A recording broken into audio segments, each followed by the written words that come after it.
Hi guys, ಇವತ್ತಿನ video ಮಕ್ಕಳಿಗೆ ಮತ್ತು ಸ್ಟಡಿ ಮಾಡೋರಿಗೆ ಮತ್ತೆ 9 to 5 ಜಾಬ್ ಮಾಡೋರಿಗೆ ತುಂಬಾ ಇಂಪಾರ್ಟೆಂಟ್ ಆಗಲಿದೆ. ಪೇರೆಂಟ್ಸ್ ಎಲ್ಲರೂ ಈ ವಿಡಿಯೋನ ತಮ್ಮ ತಮ್ಮ ಮಕ್ಕಳಿಗೆ ಮತ್ತೆ ಕಾಲೇಜ್ ಓದ್ತಾರ ಹುಡುಗರಿಗೆ ಈ ವಿಡಿಯೋನ ತೋರಿಸಿ ಅವರಿಗೆ ತುಂಬಾ ಹೆಲ್ಪ್ ಆಗುತ್ತೆ. ತುಂಬಾ ಜನ ಏನ್ ತಿಳ್ಕೊಂಡಿದ್ದಾರೆ ಅಂದ್ರೆ ಓದೋದ್ರಿಂದ ಅಷ್ಟು ಲಾಭ ಇಲ್ಲ, ಜಾಬ್ ಮಾಡೋದ್ರಿಂದನೂ ಏನು ಅಂತ ಲಾಭ ಇಲ್ಲ, ಅಂತ ಏನು ಸ್ಯಾಲ್ರಿ ಎಲ್ಲ ಜಾಸ್ತಿ ಕೊಡ್ತಾ ಇಲ್ಲ ಈಗ ಅಂತ ಹೇಳ್ಬಿಟ್ಟು ಯೂಟ್ಯೂಬ್ ನಲ್ಲಿ ತುಂಬಾ ಭವಿಷ್ಯ ಇದೆ ಅಂತೇಳಿ 4 ಜನ ಯೂಟ್ಯೂಬರ್ಸ್ ನೋಡ್ಬಿಟ್ಟು ತಿಳ್ಕೊಂಡು ನಾವು ಯೂಟ್ಯೂಬಿಗೆ ಬರೋಣ ಅಂತೇಳಿ ಯೂಟ್ಯೂಬಿಗೆ ಬರ್ತಾರೆ. ಅದರದ ಒಂದು ಅಡ್ವಾಂಟೇಜ್ ಮತ್ತು ಡಿಸ್ಅಡ್ವಾಂಟೇಜ್ ನಾನು ತಿಳಿಸ್ಕೊಡ್ತೀನಿ. ಕೆಲವ್ರು ಹೇಳ್ತಾರೆ ಲಾಗ್ ಲಾಗ್ ಮಾಡಿ ಮಾಡಿ ಎಷ್ಟು ಎತ್ತರಕ್ಕೆ ಬೆಳೆದ, ಗ್ರೋ ಆದ, ಎಷ್ಟು ದುಡ್ದ ಎಲ್ಲ ತಿಳ್ಕೊಂಡು ತಪ್ಪಾಗಿ ತಿಳ್ಕೊಂಡಿರ್ತಾರೆ ಅದ್ರ ಬಗ್ಗೆ. ನೀವು ಲಾಗ್ ಮಾಡಿ ನೋಡಿ, ಆಗ ಗೊತ್ತಾಗುತ್ತೆ ಎಡಿಟಿಂಗು, ವಿಡಿಯೋ ಶೂಟಿಂಗು ಎಷ್ಟು ಕಷ್ಟ ಅನ್ನೋದು ನಿಮಗೆ ಮನವರಿಕೆ ಆಗುತ್ತೆ. ಇದು ಒಂದ್ ದಿವಸದ ಕೆಲಸ ಅಲ್ಲ, ಸತತ ಪ್ರಯತ್ನ ಬೇಕು, ಪರಿಶ್ರಮ ಬೇಕು. ಹಾಗೆ ಮಾಡಿದ ತಕ್ಷಣ ಆಗುತ್ತೆ ಅಂತನೂ ಅಲ್ಲ. ಹಾಗೂ ಯೋಚನೆ ಮಾಡಿ ನೋಡಿ, ಲಕ್ಷಾಂತರ ಜನ ಮಾಡ್ತಿದ್ದಾರೆ, ಅವ್ರದ್ದೆಲ್ಲರದು ನಡಿಬೇಕಿತ್ತಲ್ವಾ? ತುಂಬಾ ಎಫರ್ಟ್ ಹಾಕ್ಬೇಕಾಗತ್ತೆ, ತಲೆ ಓಡಿಸ್ಬೇಕಾಗತ್ತೆ, ಪ್ರತಿದಿನ ಎಡೆ ಬಿಡ್ದೇನೆ ಕನ್ಸಿಸ್ಟೆನ್ಸಿಯಿಂದ ವಿಡಿಯೋ ಹಾಕ್ಬೇಕಾಗತ್ತೆ. ನೋಡೋರಿಗೆ ಸುಲಭ ಅನ್ಸ್ಬಿಡುತ್ತೆ ಸ್ನೇಹಿತರೆ, ಬಟ್ ಮಾಡಿ ನೋಡಿ ನೀವು, ನಿಮ್ಗೆ ಅರ್ಥ ಆಗುತ್ತೆ ಅದರಿಂದ ಎಷ್ಟು ಒಂದು ಸ್ಟ್ರೆಸ್ ಅಲ್ಲಿ ಇರ್ತೀವಿ, ಎಷ್ಟು ನಾವು ಒಂದು ಮೈಂಡ್ ರಿಲೀಫೇ ಸಿಗಲ್ಲ ನಮ್ಗೆ ಅನ್ನೋದನ್ನ. ನೀವು ಒಂದಿನ ಮಾಡಿರಿ, 2 ದಿನ ಮಾಡಿರಿ, 10 ದಿನ ಮಾಡಿರಿ, ಆ ನಂತರದಲ್ಲಿ ನಿಮಗೆ ಮಾಡಕ್ ಮನ್ಸೇ ಬರೋದಿಲ್ಲ ಸ್ನೇಹಿತರೆ ವಿಡಿಯೋಗಳನ್ನ, ಎಡಿಟಿಂಗ್ ಆ ತರ ಒಂದು ಸ್ಟ್ರೆಸ್ಫುಲ್ ಕೆಲಸ ಇದು ಒಂದು ಜಾಬ್. ಆದ್ರೆ ಈ ಜಾಬ್ ನಲ್ಲಿ ನಿಮಗೆ 24x7 ನೀವು ಇದರಲ್ಲಿ ತೊಡಗಿಸ್ಕೊಳ್ಬೇಕು. ನಿಮ್ಗೆ ಮಲಗಿದ್ರು ಸಮೇತ ನಿದ್ದೆ ಬರಲ್ಲ, ನಿದ್ದೆಲಿ ಸಮೇತ ಯೋಚನೆ ಮಾಡ್ತಾ ಇರ್ತೀರಾ ವಿಡಿಯೋ ಬಗ್ಗೆನೆಯ. ಎಷ್ಟು ಸ್ಟ್ರೆಸ್ ಮತ್ತು ಆಂಗ್ಸೈಟಿ ಆಗ್ತಿರತ್ತೆ ಅಂದ್ರೆ ವ್ಯೂಸ್ ಕಡಿಮೆ ಬಂದಾಗ, ಸಬ್ಸ್ಕ್ರಿಪ್ಷನ್ ಬರ್ದೇ ಇದ್ದಾಗ, ಮತ್ತೆ ಉಲ್ಟಾ ಸೀದಾ ಕಮೆಂಟ್ಸ್ ಹಾಕ್ತಿರ್ತಾರೆ ಜನ. ಆ ಟೈಮಲ್ಲಿ ತುಂಬಾ ಅಂದ್ರೆ ತುಂಬಾ ನಾವು ಮೆಂಟಲ್ ಹೆಲ್ತ್ ನ ಕಾಪಾಡ್ಕೊಳ್ಬೇಕಾಗತ್ತೆ. ನೀವು 9 to 5 ಜಾಬ್ ಮಾಡ್ತಿರಲ್ಲ, ಅದರಲ್ಲಿ ಸ್ಯಾಟರ್ಡೆ ಸಂಡೇ ರಜೆ ಸಿಗತ್ತೆ ನಿಮ್ಗೆ. ಈ ಜಾಬ್ ಅಲ್ಲಿ ರಜೆ ಅಂತಕ್ಕಂಥದ್ದೇ ಇಲ್ಲ, ಹಗ್ಲು ರಾತ್ರಿ ವರ್ಕ್ ವರ್ಕ್ ವರ್ಕ್. ನೀವು ಕಂಟೆಂಟ್ ಮಾಡ್ತಾ ಇರ್ತೀರಾ, ತಲೆ ಓಡಿಸ್ತಾ ಇರ್ತೀರಾ, ವಿಡಿಯೋಗಳನ್ನ ಮಾಡ್ತಾ ಇರ್ತೀರಾ, ಒಂದು ಕ್ಷಣನೂ ಟೈಮ್ ಇಲ್ಲ, ಓಡ್ತಾನೆ ಇರುತ್ತೆ ಓಡ್ತಾನೆ ಇರುತ್ತೆ ಸ್ನೇಹಿತರೆ ನಿಮ್ ತಲೆ. ನನಗೆ ಈ ಕೆಲಸದಲ್ಲಿ ತುಂಬಾ ಖುಷಿ ಸಿಗತ್ತೆ, ನಾನು ಹಂಗಾಗಿ ಮಾಡ್ತೀನಿ, ವಿಡಿಯೋಗಳನ್ನ ಮಾಡ್ತಾನೆ ಇರ್ತೀನಿ. ನೀವು ಮಾಡಿ ನೋಡಿ, 1 ದಿವಸ ಮಾಡ್ತೀರಾ, 2 ದಿವಸ ಮಾಡ್ತೀರಾ, 3 ದಿವಸ ಮಾಡ್ತೀರಾ, ಹೋಗ್ಲಿ 10 ದಿವಸ ಮಾಡ್ತೀರಾ, ನಂತರ ನಿಮಗೆ ಪ್ಯಾಷನ್ ಇಲ್ಲ ಅಂದ್ರೆ ಖಂಡಿತ ಹೇಳ್ತೀನಿ ಈ ಕೆಲಸನ ನೀವು ಬಿಟ್ಬಿಡ್ತೀರಾ, ಕ್ವಿಟ್ ಮಾಡಿ. ತುಂಬಾ ಜನ ಯೂಟ್ಯೂಬರ್ಸ್ಗೆ ಇದೇ ರೀತಿಯಾಗಿರತ್ತೆ ಸ್ನೇಹಿತರೆ. ಬಿಗಿನಿಂಗ್ ಅಲ್ಲಿ ನನಗೂ ಇದೇ ರೀತಿಯಾಗಿತ್ತು. ಆದ್ರೆ ಸ್ನೇಹಿತರೆ ಈಗ ನನಗೆ ಗೊತ್ತು ನನ್ನ ವಿಡಿಯೋ ಯಾವ್ದು ಓಡುತ್ತೆ ಯಾವ್ದು ಓಡಲ್ಲ. ನಾನು ತಲೆ ಖರ್ಚು ಮಾಡಿ ವಿಡಿಯೋನ ಮಾಡ್ತೀನಿ, ಅದರಲ್ಲಿ ಎಡಿಟಿಂಗು ನಾನೇ ಮಾಡ್ತೀನಿ, ಶೂಟಿಂಗು ನಾನೇ ಮಾಡ್ತೀನಿ, ಅದರಿಂದ ವ್ಯೂಸ್ ಬಂದೇ ಬರುತ್ತೆ ಅನ್ನೋದು ನನಗೆ ಧೈರ್ಯ ಇದೆ. ನನ್ನ ವಿಡಿಯೋಗಳನ್ನ ನಾನೇ ಶೂಟ್ ಮಾಡ್ತೀನಿ, ನಾನೇ ಎಡಿಟ್ ಮಾಡ್ತೀನಿ. ಎಡಿಟಿಂಗಿಗೆ ನಾನು ಯಾರನ್ನೂ ಇಟ್ಕೊಂಡಿಲ್ಲ ಸ್ನೇಹಿತರೆ, ಎಲ್ಲವನ್ನೂ ನಾನೇ ಮಾಡ್ತೀನಿ. ಕೆಲವೊಂದು ಟೈಮು ಶೂಟಿಂಗ್ ಟೈಮಲ್ಲಿ ಕೆಲವ್ರು ಹೆಲ್ಪ್ ತಗೊಂಡಿರ್ಬೋದು ಅಷ್ಟೇ. ನಾನಂತೂ ಸ್ನೇಹಿತರೆ ಕಂಫರ್ಟ್ ಝೋನಲ್ಲಿ ಬರೋದೇ ಇಲ್ಲ. ನಾನು ಇಡೀ ರಾತ್ರಿ ಎಡಿಟಿಂಗು, ಹಗಲೆಲ್ಲ ಶೂಟಿಂಗು ಇರುತ್ತೆ, ತಲೆ ಓಡಿಸ್ತಾ ಇರ್ತೀನಿ, ಇದರಲ್ಲೇ ನಂದು ಲೈಫ್ ಕಳೀತಾ ಇದೆ. ರೆಸ್ಟು ಅಂತಕ್ಕಂಥದ್ದೇ ಇಲ್ಲ, ಆ ಮಟ್ಟಕ್ಕೆ ಮಾಡ್ತಾ ಇದ್ದೀನಿ. ಈಗ ಇನ್ನೊಂದು ವಿಷಯ, ಓದೋದು ಒಳ್ಳೇದಾ, ಜಾಬ್ ಮಾಡೋದು ಒಳ್ಳೇದಾ, ಅಥವಾ ಯೂಟ್ಯೂಬ್ ಮಾಡೋದು ಒಳ್ಳೇದಾ? ನೀವು ಓದಿದ್ರೆ ಅಥವಾ ಜಾಬ್ ಮಾಡಿದ್ರೆ ನಿಮಗೆ ಲಾಭ ಖಂಡಿತ ಇದೆ, ಒಳ್ಳೆ ಜಾಬು ಗ್ಯಾರಂಟಿ ಸಿಕ್ಕೇ ಸಿಗತ್ತೆ ಓದಿದ್ರೆ. ಬಟ್ ಯೂಟ್ಯೂಬ್ನಲ್ಲಿ ನೀವು ಎಷ್ಟೇ ಚೆನ್ನಾಗಿ ವಿಡಿಯೋ ಮಾಡಿದ್ರು, ಎಷ್ಟೇ ಚೆನ್ನಾಗಿ ಎಡಿಟ್ ಮಾಡಿದ್ರು, ಎಷ್ಟೇ ಕ್ವಾಲಿಟಿ ಕೊಟ್ಟರು, ಅದು ಓಡುತ್ತೆ ಅನ್ನೋ ಗ್ಯಾರಂಟಿ ಯಾವ ಕಾರಣಕ್ಕೂ ಯಾರು ಕೊಡಕ್ಕೆ ಬರಲ್ಲ ಸ್ನೇಹಿತರೆ. ಆದರೆ ಇದರಲ್ಲಿ ಒಂದು ವಿಷಯ, ನೀವು ಯೂಟ್ಯೂಬ್ ಮಾಡೋದಾದ್ರೆ ಪಾರ್ಟ್ ಟೈಮ್ ಮಾಡಿ. ನಿಮಗೆ ಜಾಬಲ್ಲಾಗಲಿ, ಎಜುಕೇಷನಲ್ಲಾಗಲಿ ಸಂಡೇ, ಸ್ಯಾಟರ್ಡೇ ಎಲ್ಲ ಒಂದೊಂದು ಟೈಮ್ ರಜಾ ಇರುತ್ತೆ. ಸಂಡೇ ಅಂತೂ ರಜಾ ಇದ್ದೇ ಇರುತ್ತಲ್ವಾ, ಆ ಟೈಮಲ್ಲಿ ಪಾರ್ಟ್ ಟೈಮ್ ಜಾಬ್ ಮಾಡಿ, ಅದರಿಂದ ಒಳ್ಳೇದಾಗತ್ತೆ.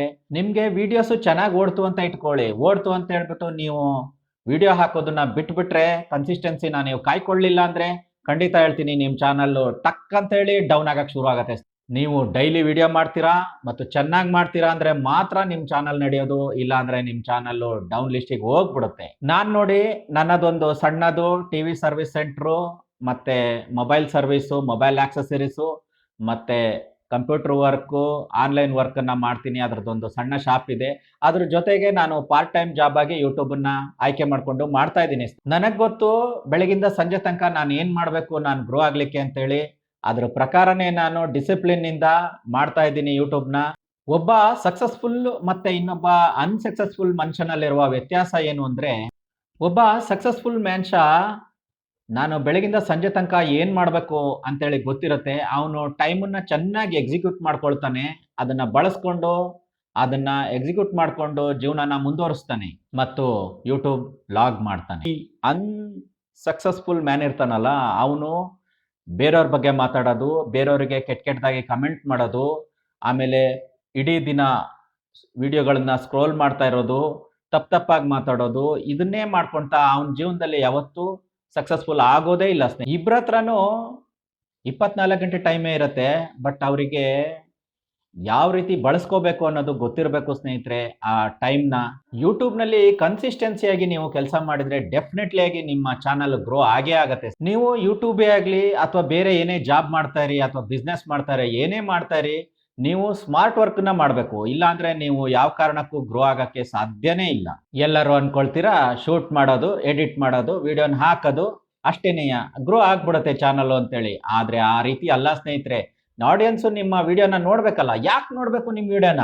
ಜನ ನಿಮ್ಮ ವಿಡಿಯೋನ ನೋಡ್ಬೇಕು ಅಂದ್ರೆ ಫೇಸ್ ವ್ಯಾಲ್ಯೂ ಇರಬೇಕು ಒಂದು, ಎರಡನೇದು ವಿಷಯ ಇರಬೇಕು, ಒಳ್ಳೆ ಕಂಟೆಂಟ್ ಇರಬೇಕು. ಆಗ ಮಾತ್ರ ಜನಗಳು ನಿಮ್ಮ ವಿಡಿಯೋನ ನೋಡಕ್ ಸಾಧ್ಯ. ನನಗೂ ಜನ ಹೇಳ್ತಾರೆ ಬೈಕ್ ತಗೊಳ್ತಾನೆ, ಕ್ಯಾಮ್ರಾ ತಗೊಳ್ತಾನೆ, ತಿರುಗ್ತಾ ಇರ್ತಾನೆ, ಏನ್ ಮಾಡ್ತಾನೋ ಏನೋ. ನನ್ನನ್ನು ತುಂಬಾ ಜನ ಇಗ್ನೋರು ಮಾಡ್ತಾ ಇದ್ದಾರೆ. ನಾನ್ ಕಲ್ತಿರೋದಿಷ್ಟೇ, ಯಾರು ಏನಾರ ಹೇಳಲಿ, ನಾನು ಏನೇ ಮಾಡಿದ್ರು ಹೇಳ್ತಾರೆ, ಏನ್ ಮಾಡ್ಲಿಲ್ಲಾರು ಹೇಳ್ತಾರೆ, ಜನನ್ನ ಖುಷಿ ಪಡ್ಸಕ್ ಸಾಧ್ಯ ಇಲ್ಲ. ನನ್ನ ಕೆಲಸನ ನಾನು ಮುಂದುವರ್ಸ್ಕೊಂಡು ಹೋಗ್ತಾ ಇದ್ದೀನಿ. ಫ್ಯಾಮಿಲಿಗೋಸ್ಕರ, ನಿನಗೋಸ್ಕರ, ಎಲ್ಲದಕ್ಕೋಸ್ಕರ ನೀನು ಕೆಲಸ ಮಾಡ್ತಾನೇ ಇರು ಅಂತ ಹೇಳುತ್ತೆ. ನಾನಂತೂ ದಿನವಿಡೀ ಬ್ಯುಸಿ ಇರ್ತೀನಿ. ನನಗೆ ಯಾರು ಏನಂದ್ರು ಏನು ಹೇಳಿದ್ರು ನನಗೆ ಅದು ಮ್ಯಾಟ್ರ್ ಆಗಲ್ಲ. ನನ್ನ ಪಾಡಿಗೆ ನನ್ನ ಕೆಲಸನ ನಾನು ಮಾಡ್ಕೊಂಡು ಮುಂದುವರ್ಸ್ಕೊಂಡು ಹೋಗ್ತಾ ಇದ್ದೀನಿ.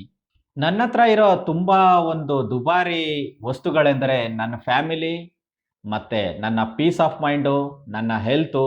ಅದೇ ನನ್ನ ದೊಡ್ಡ ದುಬಾರಿಯಾದಂಥ ವಸ್ತುಗಳು ಸ್ನೇಹಿತರೆ. ಗಾಯ್ಸ್, ನಿಮ್ಮ ಥಾಟ್ಸ್ನ ಪಾಸಿಟಿವ್ ಆಗಿ ಇಟ್ಕೊಳ್ಳಿ.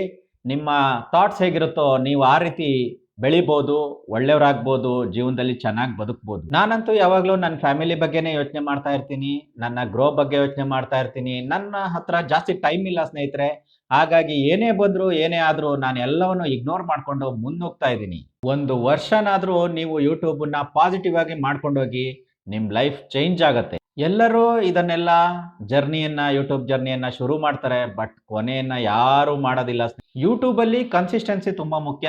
ಕನ್ಸಿಸ್ಟೆನ್ಸಿಯನ್ನ ಯಾರು ಕಾಪಾಡ್ಕೊಳಲ್ಲ. ಹಂಗಾಗಿ ತುಂಬಾ ಜನ ಯೂಟ್ಯೂಬಲ್ಲಿ ಫೇಲ್ ಆಗ್ತಾರೆ. ಯಾರನ್ನೋ ನೋಡಿ ಶೋ ಆಫ್ ಮಾಡಬೇಕು, ಇನ್ನೊಂದು ಮಾಡಬೇಕು ಅಂತ ಹೇಳ್ಬಿಟ್ಟು ಯಾರನ್ನೋ ನೋಡಿ ನೀವು ಗಾಡಿ ತಗೊಳ್ತೀರಾ, ಮನೆಯನ್ನ ತಗೊಳ್ತೀರಾ, EMI ಕಟ್ಟಕ್ ಆಗದೆ ಪರದಾಡ್ತೀರಾ.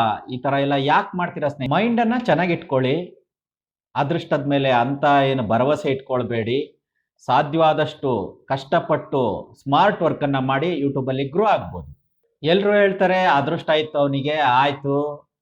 ಆ ಥರ ಏನೂ ಇಲ್ಲ ಸ್ನೇಹಿತರೆ. ಜೀವನದಲ್ಲಿ ನಾವು ಕಷ್ಟಪಟ್ಟು ಸ್ಮಾರ್ಟ್ ವರ್ಕನ್ನು ಮಾಡಿದರೆ ಖಂಡಿತ ಯಶಸ್ಸು ನಿಮ್ಮದಾಗುತ್ತದೆ. ಕಷ್ಟಪಟ್ಟು ಕನ್ಸಿಸ್ಟೆನ್ಸಿಯಾಗಿ ವಿಡಿಯೋಗಳನ್ನು ಅಪ್ಲೋಡ್ ಮಾಡೋದು, ಆಮೇಲೆ ವಿಡಿಯೋ ಕ್ವಾಲಿಟಿನ ಚೆನ್ನಾಗಿ ಮಾಡೋದು, ಒಳ್ಳೊಳ್ಳೆ ಸಾಂಗ್ಗಳನ್ನು ಎಡಿಟ್ ಮಾಡಿ ಹಾಕೋದು, ಇದೆಲ್ಲವನ್ನೂ ಮಾಡಿ ನಾವು ಬಿಟ್ಬಿಟ್ರೆ ಆಯಿತು.